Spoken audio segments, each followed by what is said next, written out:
Alright guys, this is Futurism here again. I'm doing another commentary today. Another Call of Duty commentary as you can see.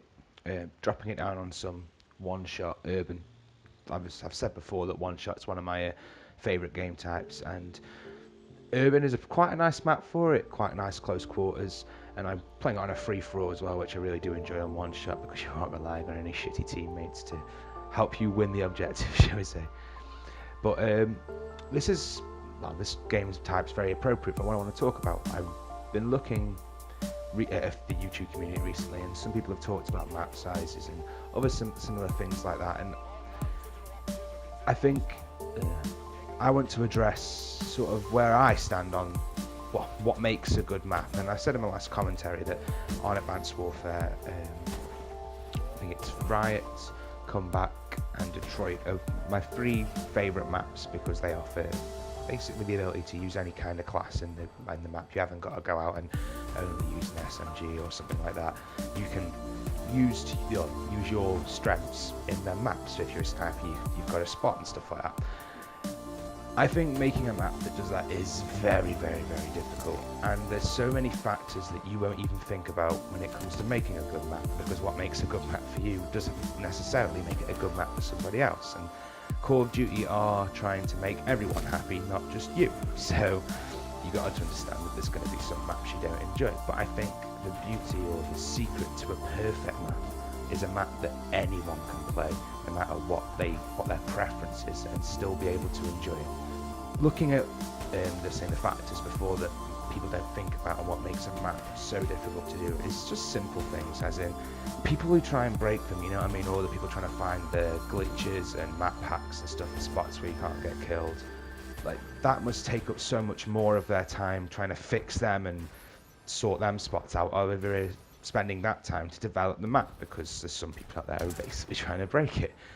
You've also got to look at basically overpowered spots on a map. So if you can sit in a corner and only really get shot from one doorway, but you can also see out of a window, you know, if you are in a space that basically would just be so OP that everyone's going to go there, or it's going to be basically a holding point on the map, they need to make that more difficult. So if you find that most spots you might be able to see a long way, but you're basically vulnerable for another direction, and that always needs to happen, and they need to make sure that on the map there is none of these spots. So obviously it takes a lot of time and a lot of different playing styles to cane through this to make it all present.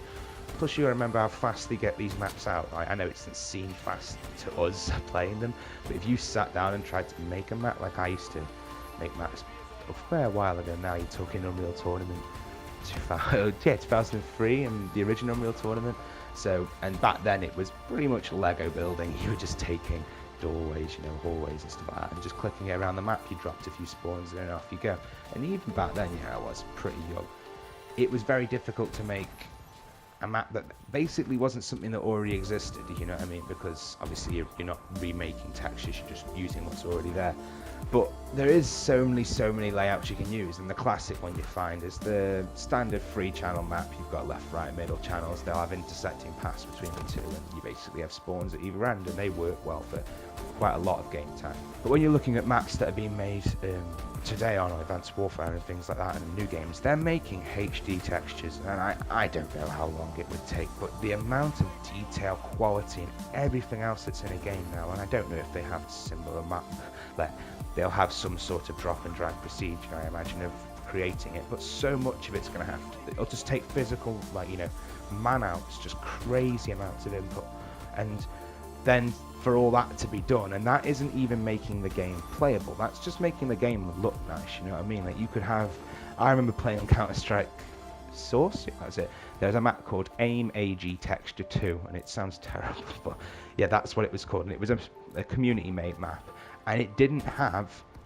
any detail on it at all. It literally was just orange boxes that built the map up, and it had different levels, it had some ladders, but that was literally what the map looked like. But it was one of the best design maps I've ever played.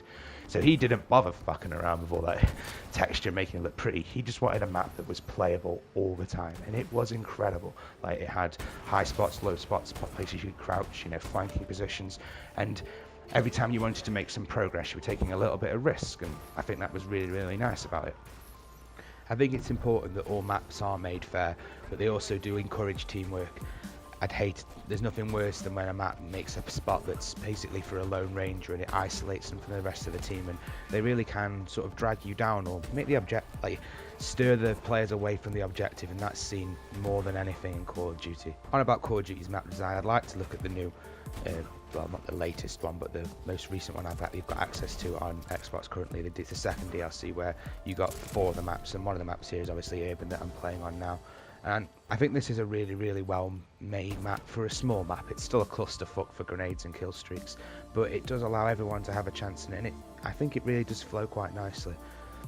I'm going to call it here, and I'm going to try and round it up to a point that I don't think maps are a good map's made on its size. I think a good map's laid on its design, and I think there's so many facts, like I've said, that people forget. So I think we need to not be too quick to judge on a map size, on its playability, and maybe play a bit more as a team.